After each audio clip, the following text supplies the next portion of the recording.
Mari kita simak bersama sambutan Presiden Republik Indonesia kepada yang terhormat Bapak Prabowo Subianto.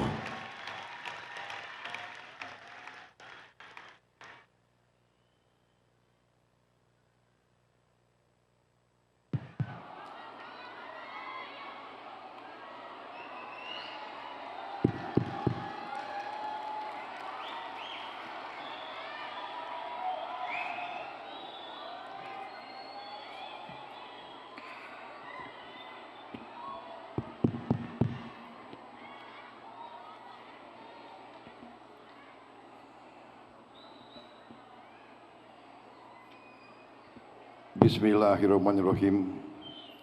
Assalamualaikum warahmatullahi wabarakatuh.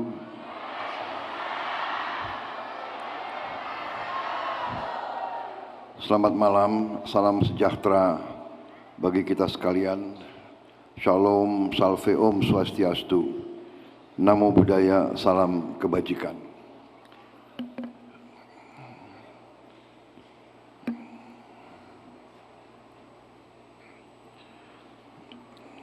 Yang saya hormati dan saya banggakan, Wakil Presiden Republik Indonesia, Saudara Gibran Rakabuming Raka,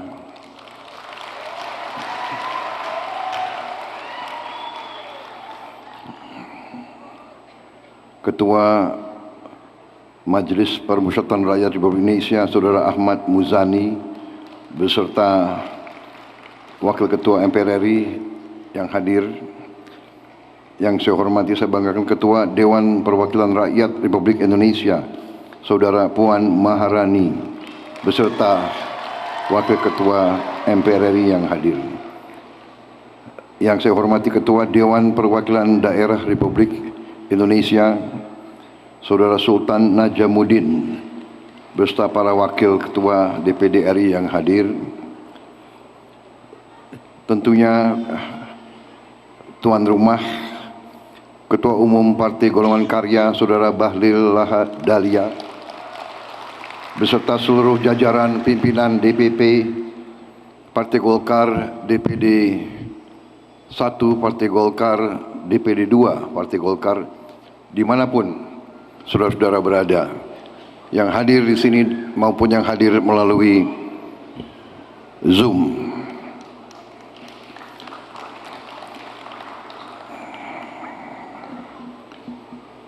Para menteri koordinator, para menteri, kepala badan, para wakil menteri, serta seluruh anggota Kabinet Merah Putih yang hadir. Daftar terlampir.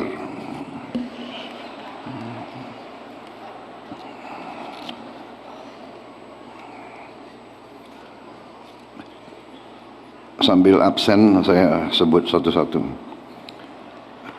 Menko Politik Keamanan Jenderal TNI Purnawirawan Jamari Caniago, Menteri Sekretaris Negara Saudara Prasetyo Hadi, Menteri Dalam Negeri Jenderal Polisi Purnawirawan Tito Karnavian,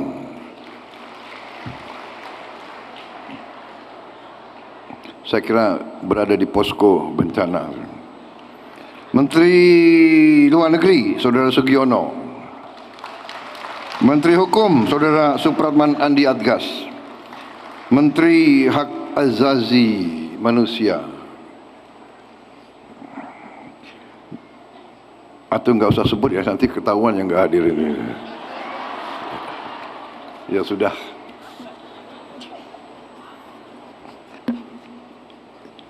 Tapi tadi yang baca doa saya sangat terkesan.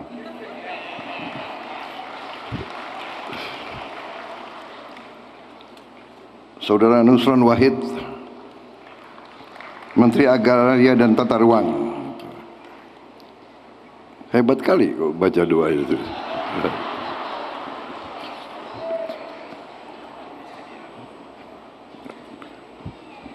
Mungkin salah jabatan kali ya, mungkin dia apa pindah Menteri Agama gitu kan.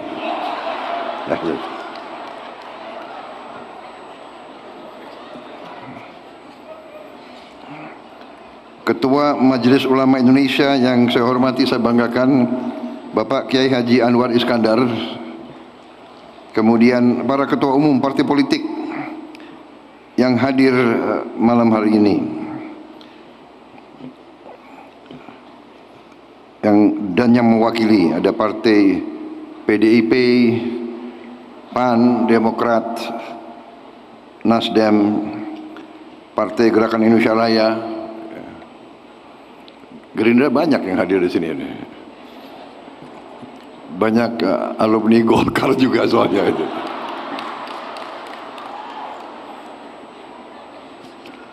Ketua Partai Keadilan Sejahtera, Ketua Umum Saudara Al-Muzammil Yusuf yang saya hormati. Ketua Partai Solidaritas Indonesia, Saudara Kaisang Pangarep yang saya hormati.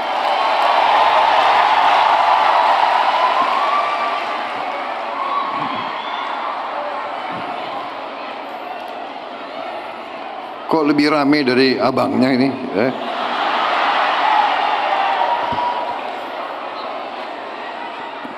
Mungkin badannya lebih besar.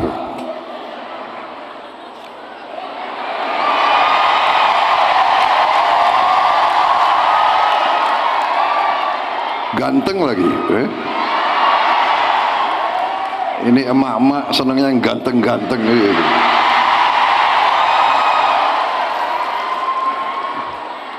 Nanti saya sebut seskap, teriak lagi saudara-saudara.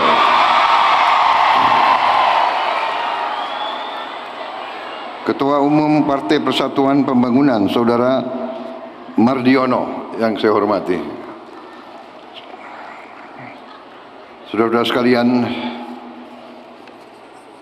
saya tidak sebut satu-satu tanpa mengurangi rasa hormat saya. Ya. Saudara-saudara sekalian, sebagai insan yang bertakwa, marilah kita tidak henti-hentinya memanjatkan puji syukur kehadirat Tuhan Maha Kuasa, Maha Besar bagi umat Islam, Allah Subhanahu wa taala. Hanya kepadanya lah kita berdoa dan hanya kepadanya lah kita meminta pertolongan. Kita bersyukur atas segala karunia yang diberikan, atas rezeki dan kesehatan yang masih kita alami, sehingga kita dapat berkumpul malam hari ini di acara doa untuk bangsa dalam rangka puncak hari ulang tahun ke-61 Partai Golongan Karya dengan tema merajut kebersamaan membangun Indonesia maju. Saya kira acara ini sangat baik dilaksanakan dengan sederhana tapi dengan penuh hikmat di tempat yang bersejarah ini. Saudara-saudara sekalian,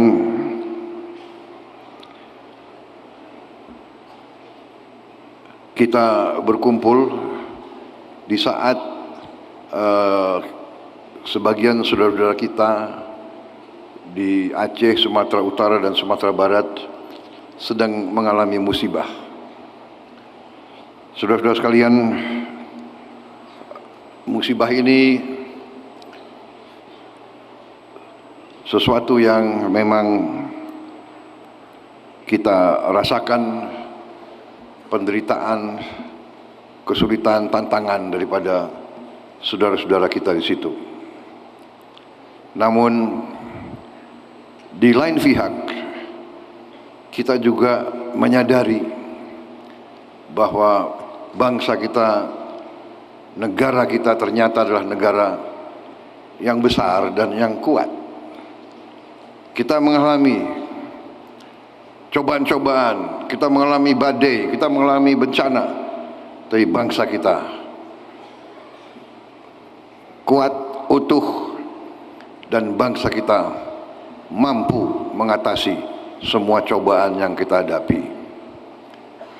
Kita buktikan, rakyat melihat reaksi pemerintah cepat reaksi pemerintah mengatasi masalah. Kita sudah buktikan sekarang, rakyat melihat ada musibah di bagian dari wilayah tanah air kita, tapi alat-alat negara segera hadir. Mungkin beberapa bulan, beberapa tahun yang lalu tidak ada yang bisa memperkirakan bahwa negara kita mampu mengerahkan 50 helikopter. 50 helikopter sekarang sedang bergerak di daerah musibah. Minggu ini helikopter baru datang, 5 buah helikopter minggu ini, dan terus berdatangan. Dan saya sudah perintahkan mulai Januari tahun depan dan seterusnya, kita akan datangkan 200 helikopter di Republik Indonesia ini.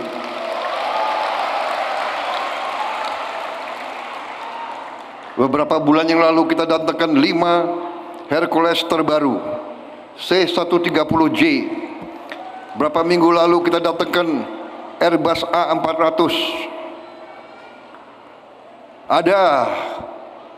Ada memang bagian dari rakyat kita, terutama dari elit kita, yang pinter-pinter dan merasa sangat pinter, selalu nyinyir, selalu suka dengan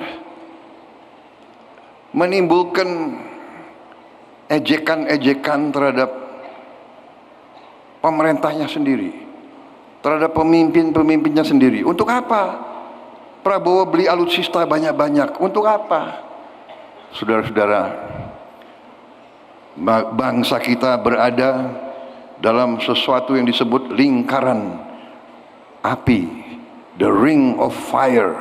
Bencana alam adalah bagian yang kita harus hadapi, tantangan. Untuk itu kita harus siap menghadapi yang paling jelek pun keadaan, harus kita siap. Kita tidak bisa kalau ada bencana, kalau ada musibah, kalau ada perang sekalipun, kita tidak bisa datang ke suatu toko beli helikopter. Tidak ada. Pemimpin harus berpikir ke depan. Pemimpin tugasnya adalah untuk berpikir, menghitung, merencanakan. Itu tugas pemimpin.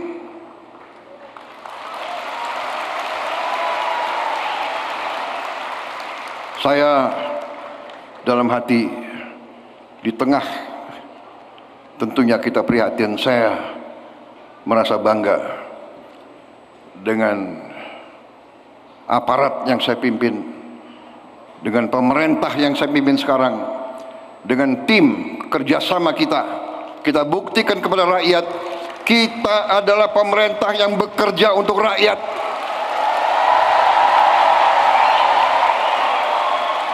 Kita berpikir untuk rakyat, kita berhitung untuk rakyat, kita merencanakan untuk rakyat, dan kita berani mengambil keputusan untuk kepentingan rakyat kita.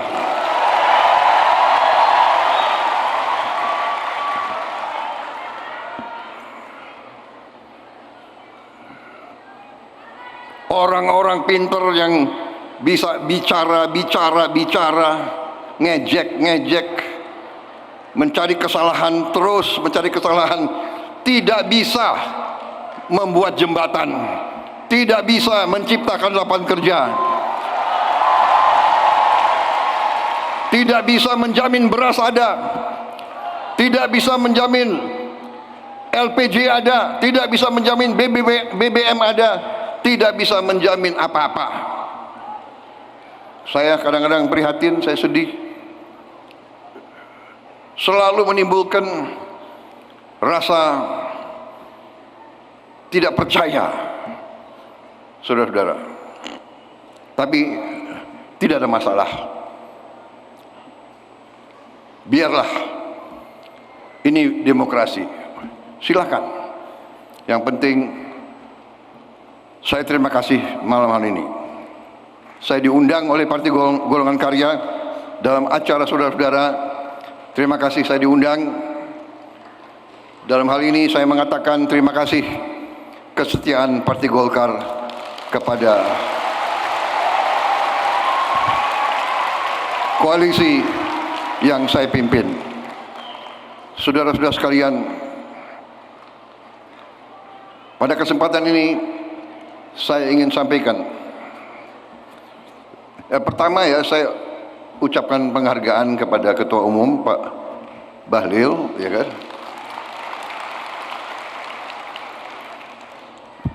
Pak Bahlil ini memang harus saya akui orang yang sangat cerdas.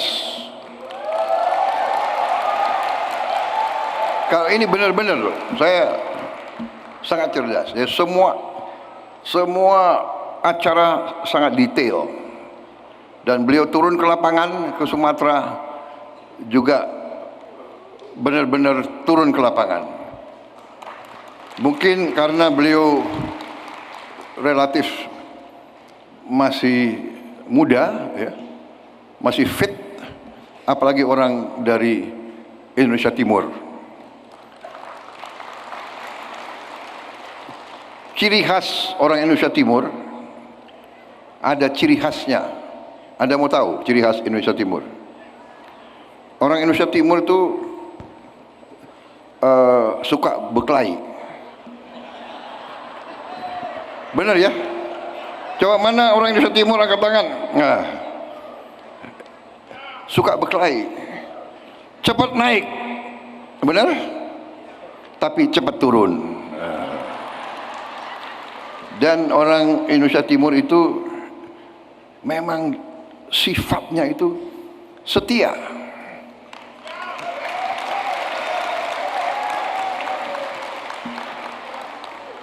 Keras, tapi kalau sudah menetapkan hatinya, dia setia sampai mati. Ini ciri khas orang Indonesia Timur. Orang Indonesia Timur juga memang suka bapesta.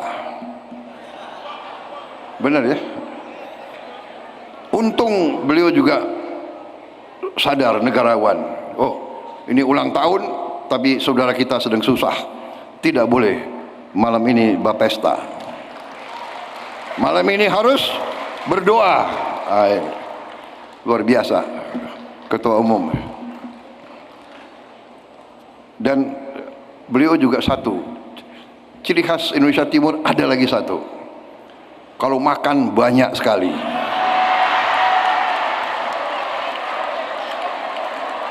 Benar?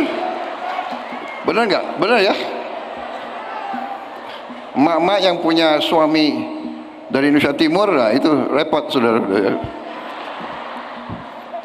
Belanjanya selalu meningkat. Saya punya anak buah banyak dari Indonesia Timur.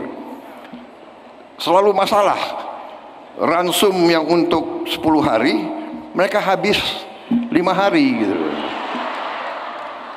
Ini ciri khas Indonesia Timur. Jadi terima kasih undangan ini. Ya, saya terima kasih karena memang saya belajar politik di Partai Golkar.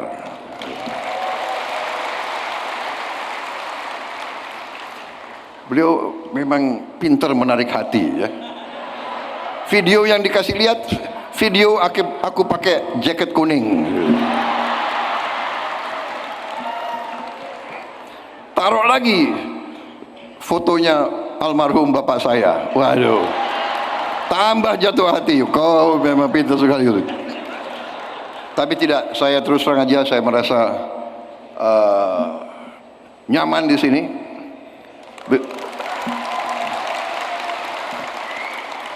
Dari aku masuk, aku lihat muka-muka kawan saya semua di sini. Kawan dan senior semua di sini. Bagaimana, ya kan? Iya kan? Ada Mokhtar Ngabalin, ya kan? Katanya, nah kalau siang Mokhtar Ngabalin, kalau malam Denny. Katanya, saya tidak tahu. Saya tidak tahu maksudnya apa. Ya. Jadi saudara-saudara, golongan karya, golongan yang partai yang punya sejarah. Ya. Terima kasih saudara-saudara. Saya merasa diperkuat di sini karena kader-kader yang kau berikan kepada aku, mereka bekerja dengan sangat baik. Kita punya teamwork yang baik. Kadang-kadang ibarat tim sepak bola, ya. Saya sebagai katakanlah manajer, coach, aku belum ngomong, si tim sudah ngerti maksudnya. Aku lihat ke kiri, mereka sudah ke kiri. Jadi saya merasa sangat terbantu. Ini bukan ngarang-ngarang, saya terbantu. Satu hal yang sekarang mendasar adalah kita semua sekarang sadar dan mengerti apa itu sebenarnya pesan dari Undang-Undang Dasar 1945. Kita sadar dan saya berterima kasih semua tim saya mengerti, menyadari, dan kita sekarang tidak mau Undang-Undang Dasar 45 hanya menjadi mantra di mulut, tapi tidak mau dilaksanakan. Saya terima kasih para ulama, para kiai. Mungkin mereka lebih berani dari para politisi. Mereka yang minta saya setia laksanakan Undang-Undang Dasar 45 murni dan konsekuen. Murni dan konsekuen. Saudara-saudara, untuk melaksanakan itu perlu persatuan dan kesatuan, dan perlu keberanian. Sebenarnya apa yang ada di Undang-Undang 45 itu sangat sederhana. Bahasa Indonesianya tidak perlu ditafsirkan kembali. Semua jelas ada di situ. Tinggal kita mau atau tidak laksanakan itu. Kalau saya punya keyakinan, kalau kita laksanakan pasal 33, kita laksanakan semua pasal di Undang-Undang 45, pasti kita berhasil. Dan saya sudah buktikan, saudara-saudara, maaf, saya bicara di sini, saya sudah 1 tahun memimpin pemerintahan. Saya berdiri di sini, di depan rakyat semuanya, di depan saudara-saudara, elit politik. Saya berdiri di sini, saya sudah buktikan, dalam 1 tahun, kita telah mencapai dan kita telah mempersembahkan hasil-hasil nyata untuk rakyat kita.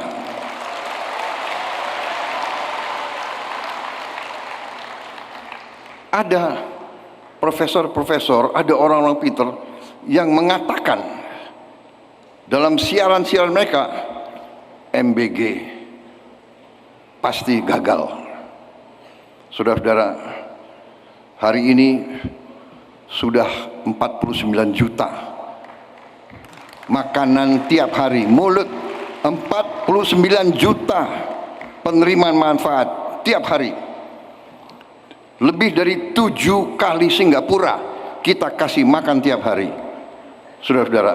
Dan sampai di pelosok-pelosok, di tempat-tempat terpencil, kita berhasil untuk masuk. Ini bukan kegiatan main-main, ini bukan kegiatan yang gampang. Ini prestasi logistik mungkin terbesar di dunia selama berapa tahun ini.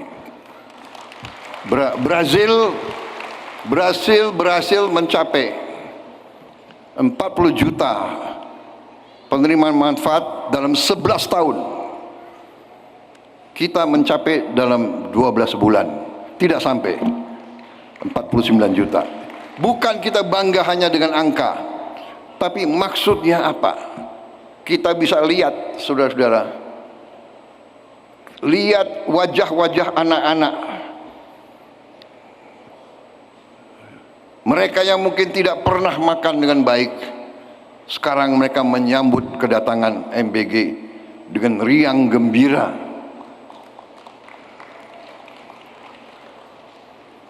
Bagi orang yang tidak pernah melihat anak-anak lapar, dia tidak merasakan. Dan orang-orang yang selalu berpikir keuntungan politik,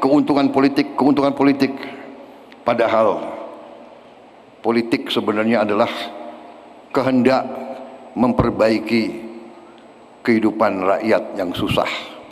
Itu arti politik yang sebenarnya.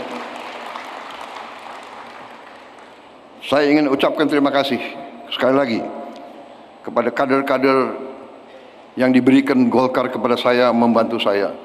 Saya merasa sangat terbantu. Saya merasa semangat merah putih, semangat Undang-Undang Dasar 45 ada, sehingga kita tidak ragu-ragu. Mungkin suatu saat kita harus bertindak dengan tegas. Dan mungkin yang kita tindak mungkin kawan-kawan kita sendiri. Tapi saya katakan, bagi saya sebagai mandataris rakyat, sebagai yang disumpah di hadapan rakyat, saya dengan tim saya, dengan mereka-mereka yang memutuskan bergabung sama saya, bagi kita satu-satunya masalah adalah apakah ini menguntungkan rakyat atau tidak.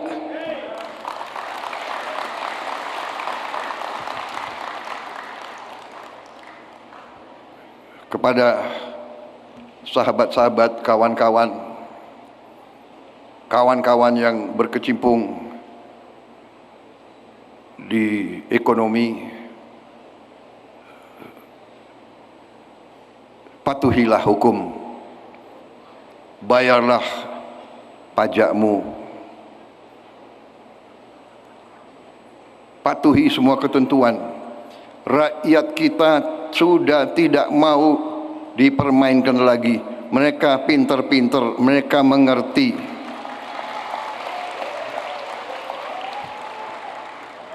Kalau saya bicara sering saya diejek, Prabowo itu Rambo di podium. Apa itu?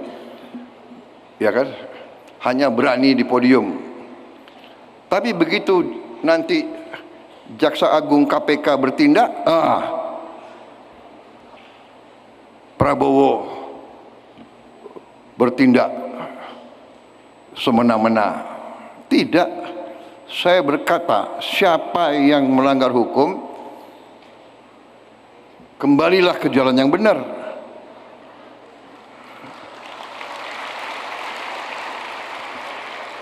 Kalau kau tobat, yang kau hutang kepada negara ya kau bayar.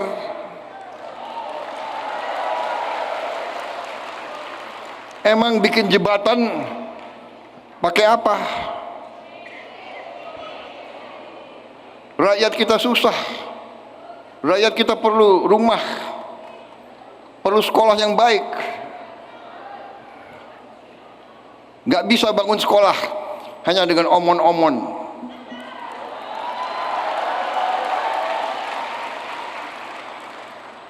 Ada yang suka ribut aja, gaduh aja, iya kan? Ya tapi kalau dia mau gaduh silakan aja.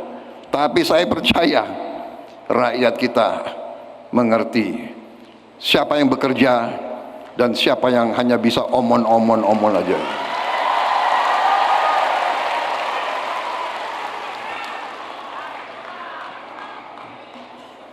Saudara-saudara,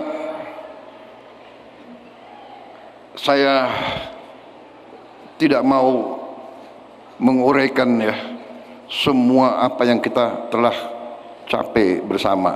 Saya kira saudara-saudara sudah tahu, dan saya terima kasih para menteri saya, para pembantu saya sekarang turun ke rakyat, sampaikan ke rakyat kondisi sebenarnya.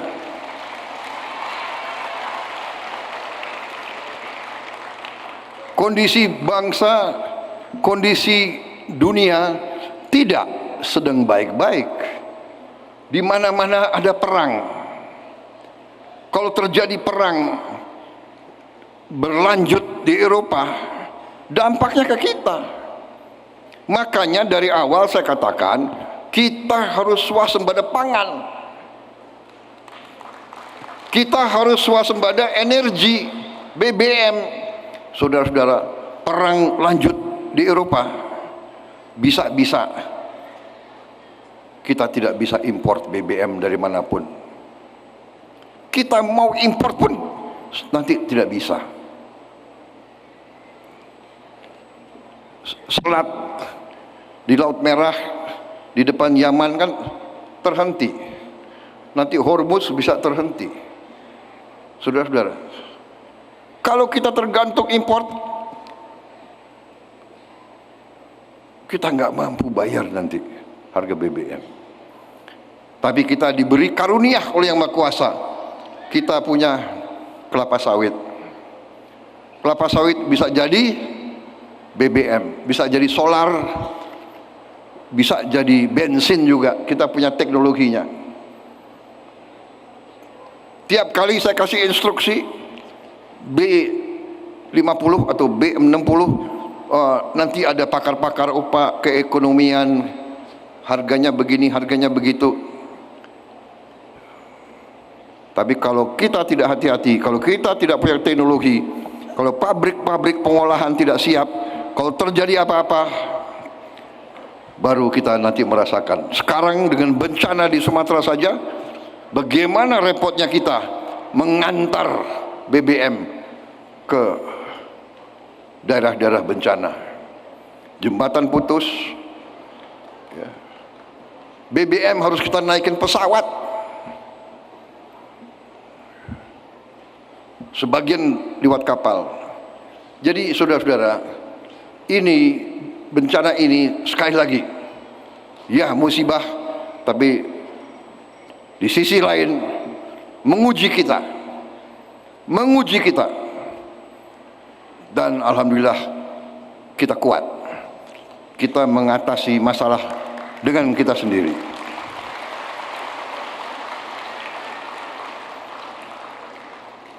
Tapi tentunya sekali lagi, paradigma baru sekarang, politik kita sekarang harus politik yang khas Indonesia. Kita tidak bisa ikut politik-politik negara lain. Belum tentu demokrasi di barat cocok sama kita. Dia ngajarin demokrasi ke kita. Padahal dia yang menjajah kita ratusan tahun. Dia ajarin HAM ke kita, dia yang melanggar HAM. Jadi ya rupanya demokrasi, HAM itu sesuai selera. Kalau cocok sama selera mereka, baru diributkan. Jadi kembali saudara-saudara, kita harus percaya kepada kekuatan kita sendiri. Kita harus percaya kepada jati diri kita sendiri. Kita harus bangga dengan sejarah perjuangan bangsa kita sendiri. Kita harus selalu percaya pada diri kita sendiri, dan kita harus mencari solusi kita sendiri. Tidak bisa kita terlalu didikte atau diatur oleh bangsa lain. Demokrasi kita pun harus kita cari jalan terbaik sendiri. Yang disampaikan Partai Golkar berkali-kali harus kita pertimbangkan yang baik-baik. Demokrasi harus mengurangi terlalu banyak permainan uang. Demokrasi harus kita bikin minimal ongkos politik, supaya nanti politik kita jangan ditentukan hanya orang-orang berduit.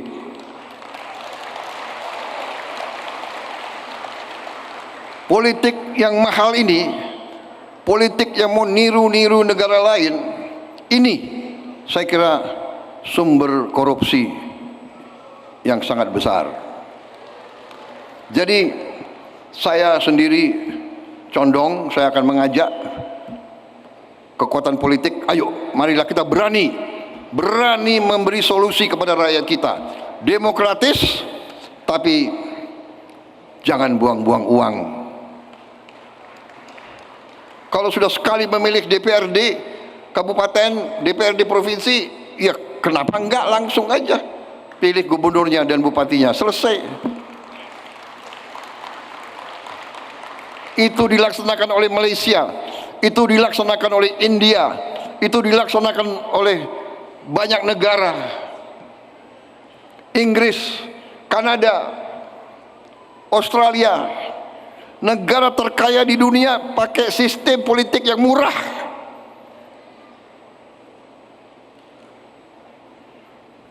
Jadi ini saya kira pemikiran-pemikiran Golkar, Ketua Umum Golkar harus kita pertimbangkan dengan baik. Marilah kita berani. Ya. Sekali lagi saya sampaikan keyakinan saya, politik demokrasi Indonesia harus bercirikan persaingan. Pada saat bersaing, begitu selesai bersaing, bersatu, kompak, gotong royong, kerjasama. Dan sekarang saya kembali ingatkan, marilah kita lihat ke depan, marilah kita lihat hari ini, kesulitan rakyat hari ini, dan ke depan. Jangan lihat ke belakang, nggak usah sakit hati ke belakang, ya kan? Kalau kita lihat ke belakang, ya kita pasti kita nggak tenang. Kita ingat terus, ya kan? Kalau aku ke belakang gimana coba? 5 kali ikut pemilu, 4 kali kalah.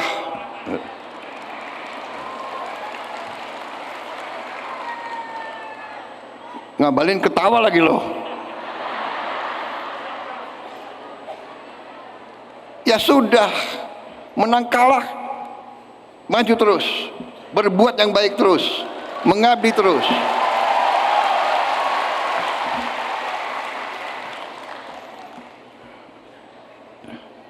Benar nggak Bang Ical? Ya kan? Kita berapa kali mengalami kekalahan?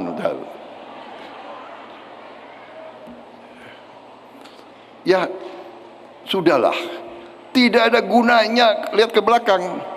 Tidak ada jembatan bisa dibangun dengan hanya ngomel dan ngenyek. Nggak ada. Jembatan akan dibangun, ya, jembatan akan dibangun oleh baja, oleh kawat, oleh kayu, oleh batu, oleh semen, dengan uang. Nggak bisa rakyat punya lapangan kerja dengan teori.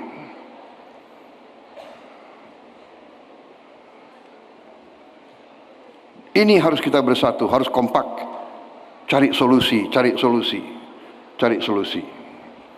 Jadi itu yang saya selalu ajak.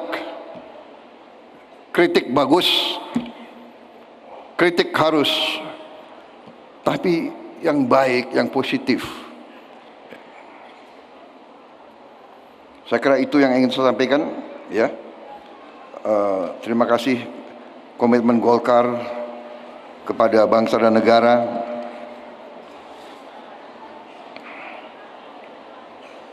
Semoga kita kokoh terus, kita atasi semua masalah bangsa bersama, ya. Kita maju ke rakyat, silakan rakyat yang memilih. tahun 2029 nanti ada persaingan lagi, monggo, terserah siapapun pemenang, kita harus loyal, kita harus bekerja sama. Itu keyakinan saya.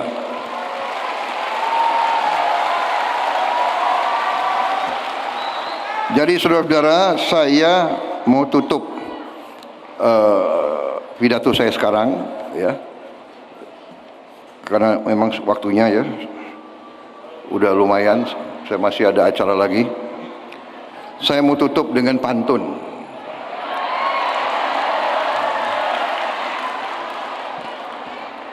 Pohon beringin tegak berjaga, daunnya rindang peneduh kita. Selamat ulang tahun Partai Golkar. Selamat ulang tahun alma mater saya.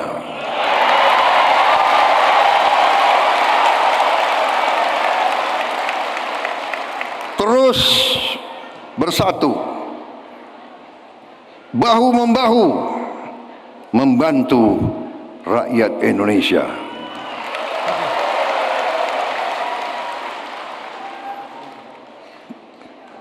Pantun kedua. Nggak mau kalah saya sama Bahlil.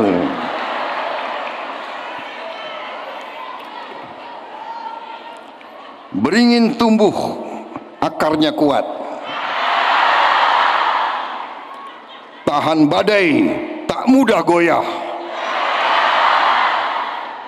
Melihat Golkar hari ini penuh semangat. Teruslah berkarya untuk Indonesia Raya.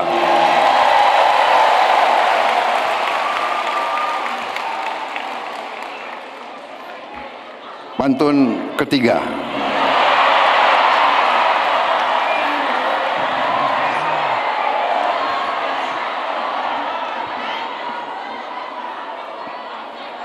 Partai Golkar berlambang pohon beringin. Ketua umumnya pemuda dari timur. Bahlil Lahadilia namanya. Kulitnya hitam, giginya putih.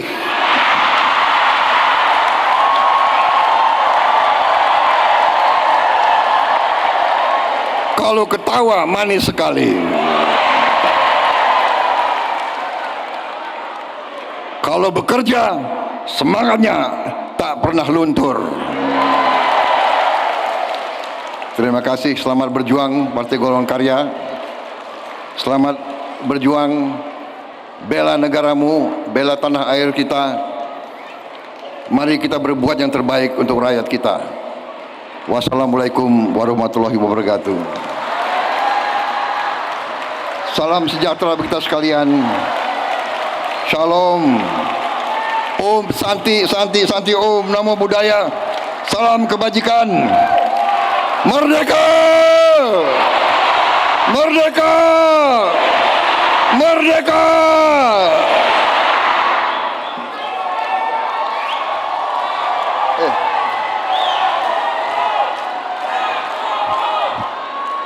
Saya datang ke sini, saya pengen dengar Mars Golkar. Itu dulu aku hafal. Ada nanti Mas Golkar.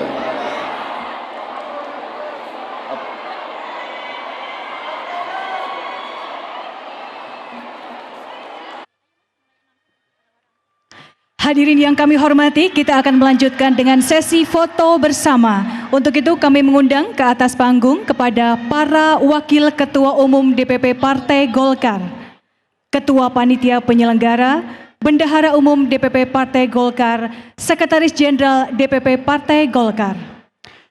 Dan juga kami mohon kesediaan Presiden Republik Indonesia dan Wakil Presiden Republik Indonesia. Ya, dan kami mengundang kepada Ketua Dewan Pembina DPP Partai Golkar dan Ketua Umum DPP